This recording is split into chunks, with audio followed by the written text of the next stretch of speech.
Once again, Jandor dismisses imposition claims and Lagos APC. Iran says talks with US remain on hold pending framework agreement. Good evening and welcome to Weekend Express and Adami Mogo 93.1 FM Lagos. This is a blend of national, local, political, international, sports and entertainment news. I am Sam Olupimini. We kick off from the presidency where former presidential candidate Peter Obi has expressed concern over a World Bank report that 34 trillion naira was unaccounted for in the Federation account within 3 years.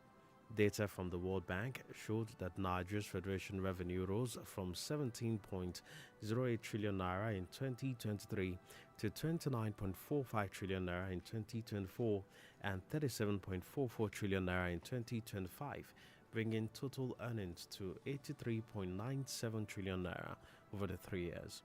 However, deductions from the Federation account also increased sharply from 6.22 trillion naira in 2023 to 13.38 trillion naira in 2024 and 14.93 trillion naira in 2025, representing 41% of total revenue before distribution. Reacting to the report, Obi said the figures are not mere oversight, but evidence of institutionalized corruption on a massive scale in the country.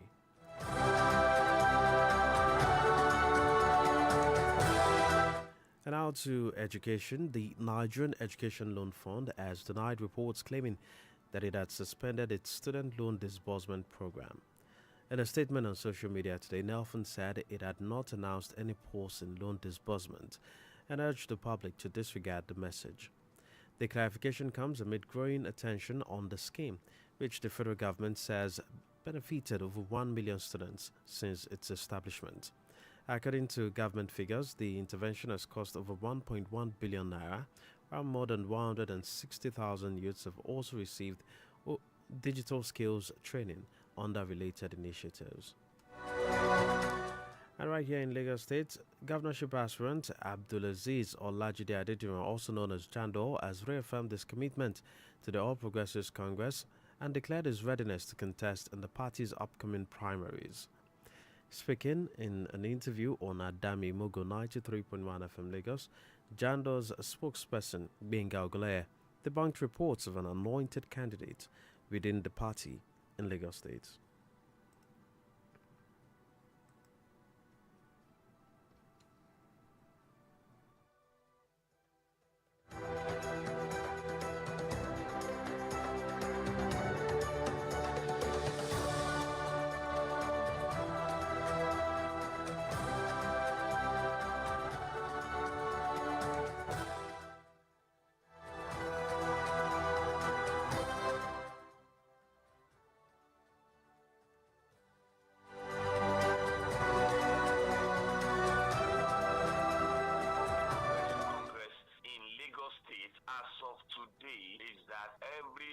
Should prepare for primary. That is the official position of the party, and that is what Dr. Abdulaziz Olajide Jandor stands with. And just said it yesterday while he was consulting the leadership of the party and members of the GAC. He is following the instruction of the party. As of today, there is no anointed candidate. There is no consensus officially cleared by the party. Just as you mentioned, members of the party have that liberty, have that choice, have that mandate to support whosoever they choose. And All Progressive Congress in Lagos.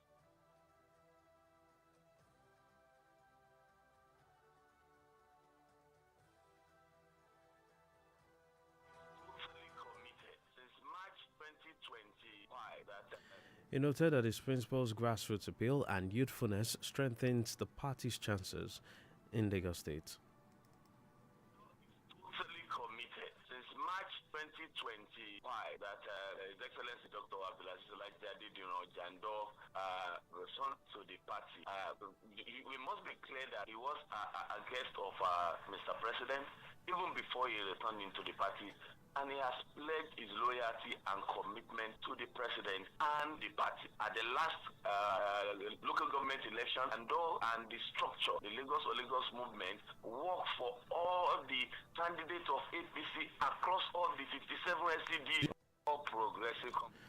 Ogboi, who held his principal's political acumen, however, assured of Jando's willingness to accept the party's final decision.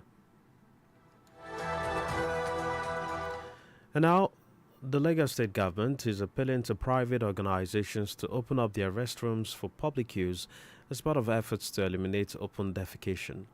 The Commissioner for Environment and Water Resources, Tokunbo Wahab, made the appeal today. He said the state government has already facilitated the construction of over 1,700 public toilets across Lagos. According to him, the facilities are strategically located to protect public health, preserve dignity, and ensure a cleaner environment. Wahab also warned that the government will continue to enforce environmental laws and stressed that anyone caught engaging in open defecation will be prosecuted. And now to neighboring Ogun State, where traffic has now been fully restored along the Abeokuta Expressway at the Bara area near the Shagamu interchange in Ogun State, following an earlier disruption. The State Police Command said the blockage was caused by an altercation between community leaders and trailer drivers, which temporarily affected movement along the busy corridor. Police authorities say normalcy has since returned to the area, while investigations are ongoing to determine the course of the incident and prevent a recurrence. The command reassured the public of its continued commitment to safety, order, and the free flow of traffic across the state. And now Iran's Deputy Foreign Minister Sahid Kizbadeh says no date has been set for the next round of Iran-US peace talks brokered by Pakistan following the failure of an initial round. Khatibzadeh said both sides were currently focused on finalizing a framework of understanding before proceeding with further negotiations. The Deputy Prime Minister also rejected U.S. accusations that Iran was threatening freedom of navigation in the Straits of Hormuz. He said Iran has announced safe passage for commercial vessels for the duration of the Israel-Lebanon ceasefire, provided there was prior coordination with Iranian maritime authorities. And now to sports. Alex Iwobi suffered an injury in Fulham's London derby draw with Brentford today after feeling his hamstring shortly before half-time. Fulham manager Marco Silva will be hoping that the 29-year-old has not suffered a serious injury as the Whites continue their push for a place in European competition. Meanwhile, Erling Haaland has insisted that Manchester City's experience of winning silverware gives them a title edge ahead of Sunday's titanic meeting with Arsenal. Arsenal's mentality has come under question in recent days after winning only one of their last 5 games in all competitions. City can go top of the Premier League with a victory over Mikel Arteta's side and then 3 points at Burnley on Wednesday.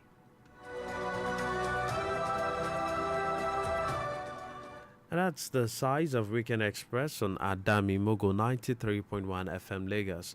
Before we bring it all to an end, here's a recap of the biggest stories. We told you that former presidential candidate Peter Obi has expressed concern over a World Bank report that indicated that 34 trillion naira was unaccounted for in the Federation account within 3 years. We also told you that Lagos State APC governorship aspirant Abdulaziz Adediran, also known as Jando, has reaffirmed his commitment to the All Progressives Congress and declared his readiness to contest in the party's upcoming primaries. Finally, on the foreign scene, we told you that the Deputy Foreign Minister of Iran, Sahid Kizbadeh, has confirmed that no date has been set for the next round of Iran-US peace talks, which has been brokered by Pakistan. Weekend Express was put together by Ayo Adike. I am Sam Olugbemini. Thanks for listening. Coming up shortly is the Yoruba version to be read by Tunde Olawi.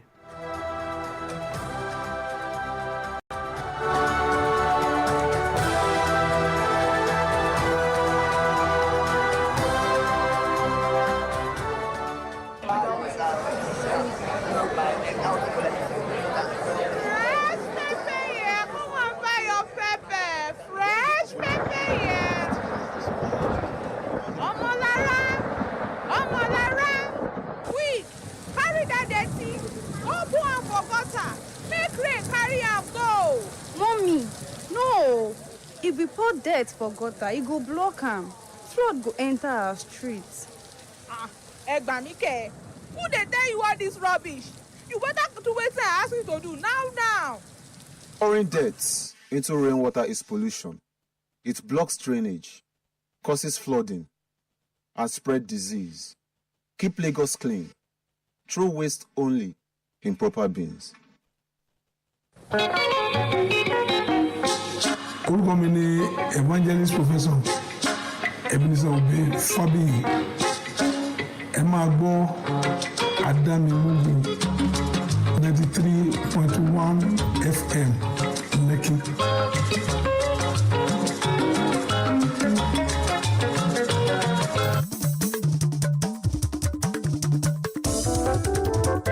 Àsìkò ìròyìn ti tó, bóyá ẹ jẹ́ ká jọ̀bọ̀ lónílé lálejò bóyá lọ́mọdé lágbà ó ẹ mú kalẹ̀ owó ẹ mú kalẹ̀ ọmọ ìròyìn tó jẹ́ ojúlówó rédíò yìí lẹ ti máa gbọ́ 93.1 FM ìkànnì tó tayọ Lẹ́kì la máa fi kalẹ̀ sí nígboro Èkó Adámimógo FM bóyá.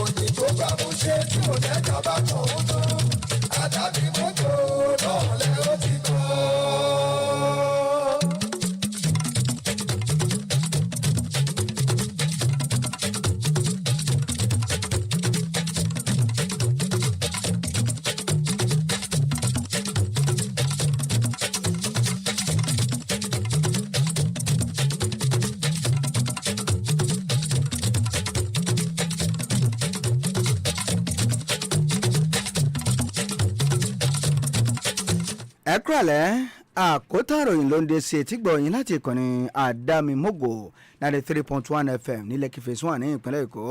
Wọ́n yìí ní àwọn kókó tó súyọ nínú ìròyìn náà. Òbí náà ló ti ké gbàjarè lórí owó tó tó tírílíọ̀nù 24 eléyìí tí orílẹ̀-èdè pòórá nínú àpò àsùnwọ̀n ìjọba àpapọ̀ orílẹ̀-èdè wa Nàìjíríà. Jàǹdó náà ló ti tako àhesọ ọ̀rọ̀ kan wípé ẹgbẹ́ òṣèlú ti APC ẹ̀ka ti ìpínlẹ̀ Èkó náà ló ń gbà á lérò láti máa yan ọmọ yìí lé wọn lórí nípòsìn. Ilẹ̀ Iran náà ló ti sọ di mọ́ pé àwọn ò tí ì yanjú ìfikùnlukùn pẹ̀lú ilẹ̀ Amẹ́ríkà ní àkókò yìí níbi wọ́n ti ń gbìyànjú láti kọ́kọ́ jọ tọ́ bọ ìwé àdéhùn náà. Ìròyìn ọ̀rẹ́ lẹ́kùnrẹ́rẹ́ Túndé Ọ̀làwìyí lóníròyìn. Wọ́n ti sọ ọ́ di mímọ̀ pé olùdíje sí ipò ààrẹ lórílẹ̀‐èdè wa Nàìjíríà tẹ́lẹ̀ rí Peter Obi náà ló ti ké gbàjarè lórí ìjábọ̀ àjọ ilé tí ń rí sí ìpawówọlé lábẹ́nu ní àgbáyé ilé títún ṣe ilé ìfowópamọ́ àgbáyé lórí owó tó tó tírílíọ̀nù 24 náírà ilé tó déédéé pòórá inú àpò àsùnwọ̀n ìjọba àpapọ̀ ilẹ̀ láàrin ọdún mẹ́ta nínú àkọọ́lẹ̀ ilé ìfowópamọ́ àgbáyé ọ̀hún òun náà ló ń ṣe àfihàn pé àpò àsùnwọ̀n ìjọba àpapọ̀ orílẹ̀-èdè wa Nàìjíríà iná lówó ń lé sí láti tírílíọ̀nù 17 lọ́dún 2023 sí tírílíọ̀nù 29 lọ́dún 2024 tí ó sì tún lé sí ní ọdún 2025 pẹ̀lú tírílíọ̀nù 40 tó ń tiẹ̀ sún 40 lẹ́yìn tó ń ṣàfihàn owó tí wọ́n pa wọlé láàrin ọdún mẹ́ta sí tírílíọ̀nù 63 tó ń ti ẹ̀sùn 17 náírà. Ẹ̀wẹ̀ àdínkù náà ló bẹ̀rẹ̀ sí dé bá owó ọ̀hún pẹ̀lú tírílíọ̀nù 6 tó ti ẹ̀sùn díẹ̀ lè tó dín lọ́dún 2023 tó fi mọ́ tírílíọ̀nù 13 àti ẹ̀sùn méjìdínlógójì lè tó dín lọ́dún 2024 ti tírílíọ̀nù 14 tó ti ẹ̀sùn mẹ́tàléláàádọ́rùn-ún tó sì di lọ́dún 2025 eléyìí tó ń ṣàfihàn pé owó tí wọ́n pa wọlé lábẹ́nú ọ̀hún òun náà ló tó ìdá 39 ṣáájú kí wọ́n tó máa pín owó ọ̀hún fún ẹ̀kajẹ̀ka nílẹ̀ yìí. ẹ̀wẹ̀ nígbà tó ń fèsì sí àbájáde ilé ìfowópamọ́ àgbáyé ọ̀hún Obi náà ló sọ di mọ̀ pé àkọọ́lẹ̀ tí ilé iṣẹ́ ọ̀hún ṣe àgbéjáde rẹ̀ pé kì í kàn ṣe àṣìṣe lásán bí kì í ṣe pé ìwà àjẹbánu ó ti gògò sí lórílẹ̀‐èdè wa Nàìjíríà.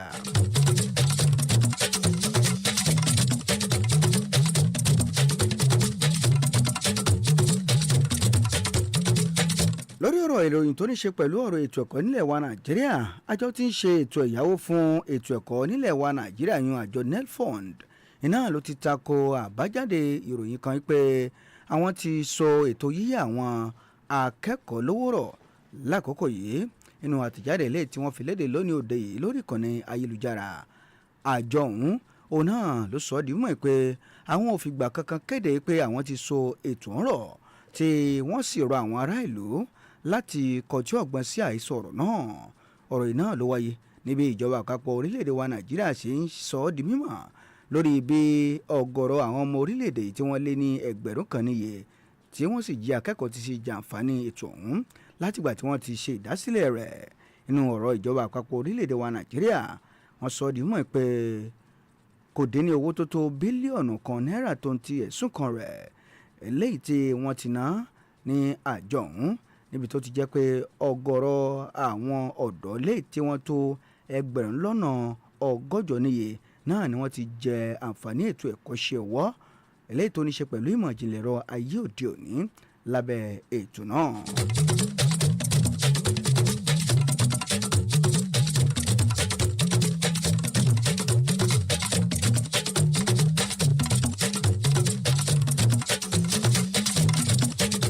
wáyé ò ní ìpínlẹ̀ Èkó wọ́n ti sọ ọ́ di mímọ̀ pé olùdíje sí ipò gómìnà nínú ètò ìdìbò ní ìpínlẹ̀ Èkó Abdulaziz Ọlájídé Adédìran òun náà ló ti fi ìdánilójú ẹ̀ sọ̀yà lórí akitiyan rẹ̀ tó ń ti ìfarajìn lẹ́yìn tó ní nínú ẹgbẹ́ òṣèlú ti All Progressives Congress ẹ̀ka ti ìpínlẹ̀ Èkó tó sì pé òun ti ṣetán o láti díje dupò níbi ètò ìdìbò abẹ́nú ẹgbẹ́ òṣèlú ọ̀hún tí ń bọ̀ láìpẹ́ láì jìnnà. nígbà tó ń bá ẹ̀kọ́ oníròyìn sọ̀rọ̀ nínú àkànṣe ètò wa lónìí òde yìí níkànnì àdámi Mogo 93.1 FM agbẹnusọ ọ̀gbẹ́ni Jandor Gbẹ̀ngà Ògúnlẹ̀yẹ òun náà ni kò ṣàì takòtò ìpàkọ́sí àhesọ ọ̀rọ̀ kan wípé ẹgbẹ́ òṣèlú ọ̀hún ní ìpínlẹ̀ Èkó náà ló ti forí oko sọ̀ọ́dúnrún láti yan ọmọ ìyè lé wọn lórí. inú ọ̀rọ̀ náà ni ẹni tí ń gbẹnu rẹ̀ sọ̀rọ̀ òun náà ló ti sọ ọ́ di mímọ̀ pé ìgbésẹ̀ tí Jandor ń gbé fún àwọn èèyàn lẹ́sẹ̀ kòkó tó ń ti ìwà akínlé tó ń wù gẹ́gẹ́ bí ọ̀dọ́ òun náà ló jẹ́ kó lórí ọ̀fẹ́ nínú ẹgbẹ́ òṣèlú ọ̀hún ní ìpínlẹ̀ Èkó.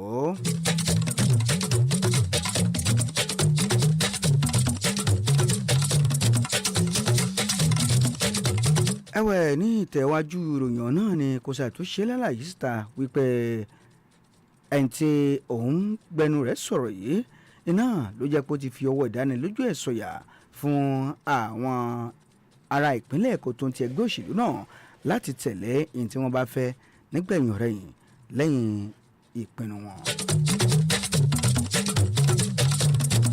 ọ̀yọ́ wọn ti sọ ọ́ di mọ́ pé ìjọba ìpínlẹ̀ Èkó náà ló ti ń rawọ́ ẹ̀bẹ̀ sí àwọn iléeṣẹ́ aládàáni lọ́lọ́kan òjọ̀kan ní ìpínlẹ̀ Èkó láti máa fa ìgbà àwọn ará ìlú láti ṣègá eléyìí tó bá jẹ́ pàjáwìrì lórí àti dẹ́kun mímọ́ ṣègá níta gbangba. alákòóso fún ọ̀rọ̀ àyíká tó ń ti ohun àlùmọ́ọ́nì inú omi Tókunbọ̀ Hab òun náà ló ra owó ẹ̀bẹ̀ yìí lónìí òde yìí. nínú ọ̀rọ̀ rẹ̀ náà ló ti pé ìjọba ìpínlẹ̀ Èkó òun náà ló ti ṣàgbéjáde àwọn ibùdó ilé ìgbọ̀nsẹ̀ lọ́lọ́kan òjọ̀kan lẹ́yìn tí ó lé ní 500 níye ní tìbútòrò ìpínlẹ̀ Èkó.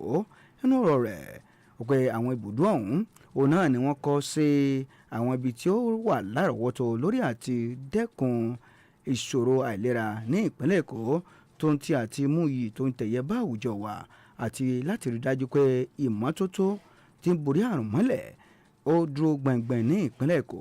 Wahab òun náà ni òòṣà ẹ̀ kìlọ̀ wípé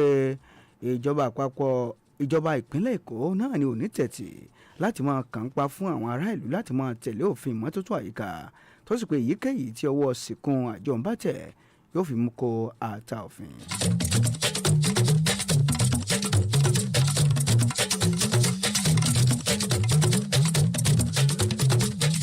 wàyí ò ní ìpínlẹ̀ Ògùn wọ́n ti sọ ọ́ di mímọ̀ ìpè súnkẹrẹ fàkẹrẹ ọkọ̀ lẹ́yìn tó wà ní ìpínlẹ̀ Ògùn ọ̀hún òun náà ló ti padà bọ̀ sípò lákòókò yìí ní ojú òpópónà márosẹ̀ ńlá ti ìlú Abẹ́òkúta ní Bàràlẹ́ tí ó fẹ́ gbẹ́kẹ̀gbẹ́ pẹ̀lú Ìṣàgámù ní ìpínlẹ̀ Ògùn lẹ́yìn tí ìṣẹ̀lẹ̀ súnkẹrẹ fàkẹrẹ ọ̀hún ti wáyé lónìí òde yìí. Ikọ̀ iléeṣẹ́ ọlọ́pàá ìpínlẹ̀ náà ló ti sọ ọ́ di mímọ̀ ìpè fàákàjà eléyìí tó wáyé láàrin awakọ̀ kan eléyìí tó wakọ̀ tírélà tó ti àwọn ará àdúgbò náà ló ṣokùnfà ìṣẹ̀lẹ̀ súnkẹrẹ fàkẹrẹ ọkọ̀ yìí. Ikọ̀ iléeṣẹ́ ọlọ́pàá ọ̀hún náà ló ti wá pé ohun gbogbo náà ló ti padà bọ̀ sípò lágbègbè ọ̀hún ní bí wọ́n tún ṣe ń tanná iṣẹ́ ìwádìí lórí in tó ṣokùnfà ìṣẹ̀lẹ̀ náà. Ikọ̀ iléeṣẹ́ ọlọ́pàá ọ̀hún òun náà ni kò wá ṣàfi ọwọ́ ìdánilójú ẹ̀ sọ̀yà fún àwọn ará ìlú wípé àjọ náà ni ò ní tẹ̀tì láti rí dájú pé ètò ààbò tó dógbìn wà fún àwọn ará ìlú tí wọ́n sì máa dẹ́kun súnkẹrẹ fàkẹrẹ ọkọ̀ lójú pópó.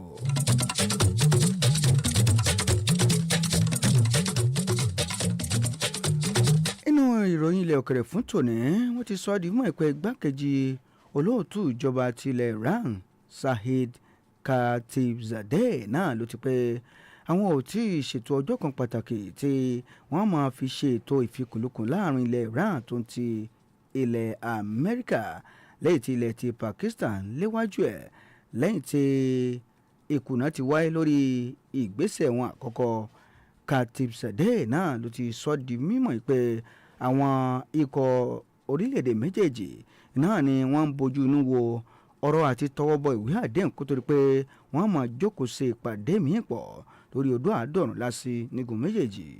Ìgbákejì olóòtú ọ̀hún náà ló ti wá tako ẹ̀sùn ilẹ̀ Amẹ́ríkà kan pé ilẹ̀ Iran náà ló ń dúnkokò lórí òmìnira lórí àtìlẹ́ rìn kọjá ní bèbè omi ní agbègbè náà.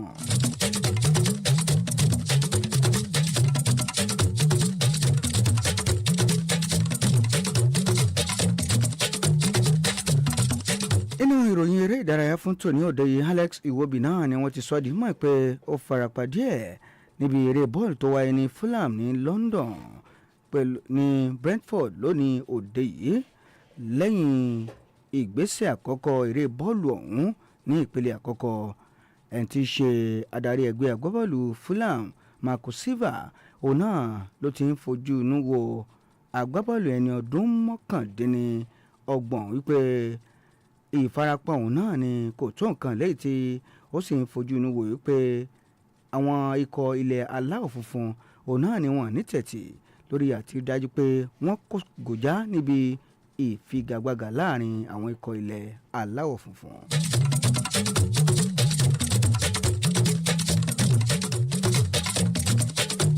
tó àkótọ́nà ìfún ti rọ̀lẹ́ tòní òde yìí náà ni ó mọ tẹnubodò àmọ́ kí n tó máa lọ ẹgbọ́ kókó inú ẹ̀ lẹ́ẹ̀kan sí i. àṣàmúwá fún yín pé olùdíje sí ipò ààrẹ tẹ́lẹ̀ nílẹ̀ wa Nàìjíríà Peter Obi náà ló ti kẹ́gbàjarè lórí ààbọ̀ ilé ìfowópamọ́ àgbáyé níbi owó tó tó tírílíọ̀nù 24 ṣèdédé pòórá nínú àpò àsùnwọ̀n ìjọba àpapọ̀ orílẹ̀-èdè wa Nàìjíríà láàrin ọdún 3. bákan náà la mú wá fún yín pé ní ìpínlẹ̀ Èkó olùdíje sí ipò gómìnà ní ìpínlẹ̀ Èkó Ọ̀gbẹ́ni Abdulaziz Ọlájídé Adédìran Jandor òun náà ló ti fi owó ìdánilójú ẹ̀ sọ̀yà pé òun ò ní tẹ̀tì nínú ẹgbẹ́ òṣèlú ti All Progressives Congress níbi ó ti ń fi èròǹgbà ọkàn rẹ̀ hàn láti díje dupò níbi ètò ìdìbò abẹ́nú tí ó wáyé nínú ẹgbẹ́ òṣèlú ti APC ọ̀hún láìpẹ́ láì jìnnà. bákan náà la mú wá fún yín nínú ìròyìn ilẹ̀ òkèrè fún tòní pé igbákejì olóòtú ìjọba ti ilẹ̀ Iran Saeed Khatibzadeh náà ló ti pé àwọn ò tí ì ṣètò ọjọ́ kan lẹ́yìn tí wọ́n mọ̀ jókòó ṣe ìfikùnlukùn pẹ̀lú Iran tó ń ti ilẹ̀ Amẹ́ríkà lẹ́yìn tí ilẹ̀ ti Pakistan dá sí ọ̀rọ̀ ọ̀hún lẹ́yìn ìkùnà àkọ́kọ́ lórí ìgbésẹ̀ tí wọ́n ti kọ́kọ́ gbé lórí ìpàdé náà.